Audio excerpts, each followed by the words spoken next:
Ya pemirsa, balik lagi di PTV Show, ngobrol sering tapi nggak bikin boring. Nah pemirsa, luar biasa ya, ini untuk pemirsa yang punya cita-cita ingin sekolah ke luar negeri. Ternyata bukan hanya sebatas melihat berapa biaya yang diperlukan, atau kalau mau beasiswa, formulir apa yang harus dilengkapi, tapi juga harus benar-benar mengenal negara yang akan teman-teman kunjungi, karena itu menjadi satu hal yang sangat penting sekali, seperti yang sudah disampaikan Kak Triska di segmen pertama tadi. Dan kita akan lanjutkan lagi. Ini Kak Triska keren banget karena berangkat dari keresahan mengingat teman-teman di Indonesia khususnya yang ingin mendapatkan informasi terkait dengan beasiswa, ini seperti informasi yang simpang siur gitu ya. Kadang-kadang kita baru bisa lihat beritanya ketika pendaftarannya udah ditutup gitu.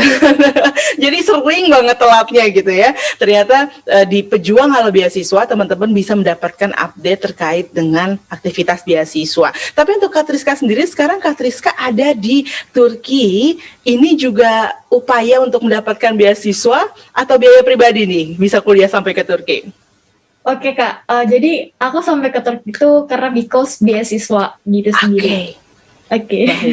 Baik.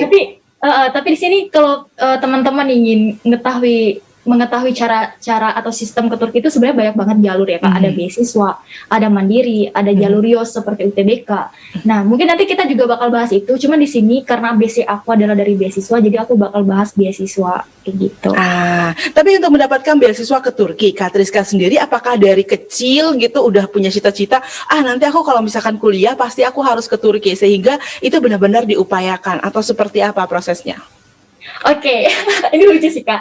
Aku dulu itu emang nggak ada niat sedikit pun untuk ke luar negeri. Aku dulu tuh emang pengennya tuh kayak UGM, UI gitu kan, UIN Jakarta gitu kan. Hanya sekedar di Indonesia, universitas yang baru di Indonesia. Terus, tapi semakin beranjak ke SMA, nggak tahu tiba-tiba tuh kayak ayah tuh bilang kayak, nah kamu tuh harus ke luar negeri karena because di kampung kamu tuh belum ada. Kan aku kan anak Bengkulu ya Kak. Oke, kamu dari Bengkulu, baik. Ya, aku asalnya Bengkulu, dan aku tuh anak kampung banget, anak pelosok-pelosok di Bengkulu itu sampai dan masih sekarang itu jalannya aja tuh masih belum diaspal gitu. Emang desa banget gitu Kak. Jadi ayah aku tuh pengen aku tuh keluar dari zona nyaman tersebut gitu loh. Zona aman dan nyaman tersebut, dan akhirnya ayah bilang, nah kamu pokoknya harus keluar negeri, kata almarhum ayahan.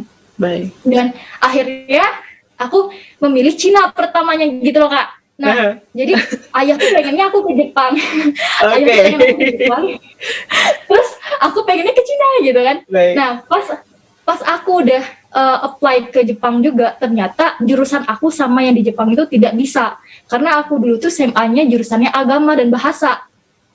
Jadi itu nggak make sure gitu loh Kak, nggak sejalan dengan apa yang aku inginkan. Jadi kalau di Jepang itu bolehnya tuh jurusan IPA dan IPS pas saat itu. Nah, akhirnya aku nggak jadi ke Jepang gitu. Kemudian akhirnya aku apply ke Cina Kak. Dan setelah aku apply ke Cina, akhirnya aku lulus ke Cina jurusan bisnis internasional di Tsinghua University Shanghai gitu kan. Nah, udah lulus nih, udah mengikuti step-stepnya dan mengikuti persyaratannya, tinggal berangkatnya lagi. Akhirnya tidak diridhoi oleh ibu gitu. Ya, aku baru bilang kayak jangan ke Cina gitu. Ya, karena because ibu tuh bilang pas itu tuh lagi ada konflik yang namanya Muslim Uighur Kak. Nah, 2019 itu. Jadi khawatirnya tingkat tinggi lah ya. Iya, khawatirnya. Ya benar Kak. Jadi kan aku juga pakai cadar gitu kan. Betul. Ibu tuh bilang katanya nanti kamu dirasisin dan sebagainya. Ibu khawatir gitu kan. Akhirnya keluarga nggak bolehin aku ke Cina kayak gitu kan. Nah, meskipun aku dapat beasiswa di sana. Dan kemudian pada bulan itu juga akhirnya aku ngedaftar namanya Turki Buslari, dan aku daftar beasiswa Turki. Dan setelah itu aku udah mengikuti statementnya dan prosedurnya, dan aku diundang wawancara ke Jakarta dan sebagainya. Akhirnya alhamdulillah aku lulus di Turki. Tetapi bukan hanya Turki aja sebenarnya Kak. Semenjak aku lulus di Cina itu bukan hanya Cina aja yang aku daftar, tapi ada beberapa negara yang aku daftarkan juga Kak. Kayak misalnya kayak Qatar, kayak gitu kan, Rusia, Malaysia.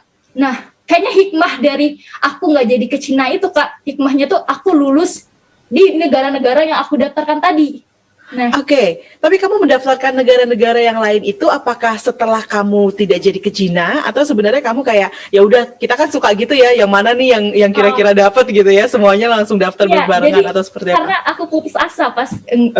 nggak dibolehin ke Cina itu Kak, Hah? akhirnya aku daftar semuanya kayak aku daftar ke Turki, aku daftar ke Rusia, aku daftar ke Qatar, aku daftar Malaysia, aku daftar ke semua universitas sampai Oke. aku ikut juga SNPTN, SPAN-PTKIN di Indonesia, semuanya aku daftarkan semua pokoknya sampai-sampai kayak guru-guru tuh capek kayak gitu loh Kak. Jadi kan Hah, kita kan kalau untuk luar negeri kan meminta syarat-syarat rekomendasi dari sekolah juga kan Kak, kayak betul-betul. ke TU-nya gitu kan. Hah. Ibu dikit-dikit bentar-bentar ke TU gitu. Ibu minta surat rekomendasi, ibu minta surat rekomendasi ke negara ini gitu. Sampai capek gitu kan. Kamu mondar-mandir ke sekolah terus ya Iya, sampai ini Triska mau kemana sih gitu? sampai bingung. Nah, sampai ibunya tuh bilang, "Nah, pokoknya kamu tuh kalau pengen universitas tuh yang benar-benar gitu loh, Iya. jangan asal-asalan kayak gitu loh kan, jangan asal-asal daftar aja kayak gitu." Ya udah aku ya udahlah kemana lulusnya aja lah Bu, aku bilang kayak gitu. Dan akhirnya nggak tahu, alhamdulillah sih Kak itu emang masya Allah banget, akhirnya aku lulus di beberapa universitas di luar negeri seperti di Rusia, di Moskow gitu kan, di Qatar University, dan juga di Malaysia di UIM gitu kan. Dan itu tuh masya Allah banget. Dan akhirnya aku nggak tahu nih, tiba-tiba hati aku tuh pengennya di Turki karena menurut aku Turki adalah 99,8% itu kan orang Islam ya Kak.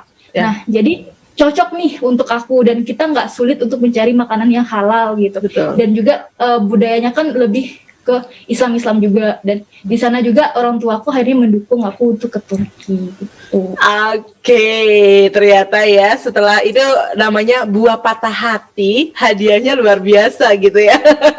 Iya. Itu yang paling penting. Tapi hebat juga di mana ketika kamu sudah mengupayakan sesuatu, kemudian malah gak boleh, taruhlah mendapatkan penolakan. Aku pikir itu adalah satu hambatan yang harus kamu lalui. Tapi kamu Iya. bisa tetap semangat. Apa yang bikin kamu masih terus semangat untuk mencari jalur beasiswa ke luar negeri tanpa harus ya tadi berpasrah atau putus asa gitu, akhirnya udahlah di mana aja lah, di Indonesia aja atau bahkan di Bengkulu aja lah kuliahnya gitu.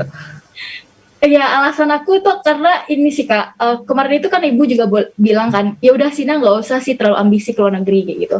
Cuman karena teringat dari pesan ayah tadi, almarhum ayah, kayak nak gitu loh, kamu harus ke luar negeri, kamu harus menjadi panutan untuk Ya. desa kamu kayak gitu loh. Nah di sana itu jadi kayak termotivasi, pokoknya aku harus ke luar negeri gitu Kak. Aku nggak boleh stay di sini ataupun di Bengkulu ini gitu. Aku harus menunjukkan kepada orang-orang bahwa pendidikan itu penting gitu loh. Karena di kampung aku sendiri ya Kak, itu banyak banget orang-orang yang kecil udah menikah gitu, kurangnya pendidikan. Di sana Masih sampai aku dengan hari ini kah? termotivasi. Iya, gitu Kak. Oke. Masih kecil aja udah menikah, misalnya kayak anak yang kelas 3 SD, atau karena mungkin kekurangan ekonomi kayak gitu Oke. kan, kurangnya pendidikan, akhirnya mereka menikah. Nah di situ resah banget gitu loh Kak, resah banget, orang tua takut aku juga seperti itu. Akhirnya aku dimasukkan aku dari SMP itu udah keluar kota gitu Kak, ke Sumatera Barat gitu kan. Dari Bengkulu ke Sumatera Barat kan juga jauh ya Kak, sekitar 12 jam gitu kan. Nah jadi aku dioper ke luar kota terus kayak gitu kan, untuk mencari ilmu, untuk mencari jati diri seperti apa sih yang harus aku lakukan kayak gitu loh.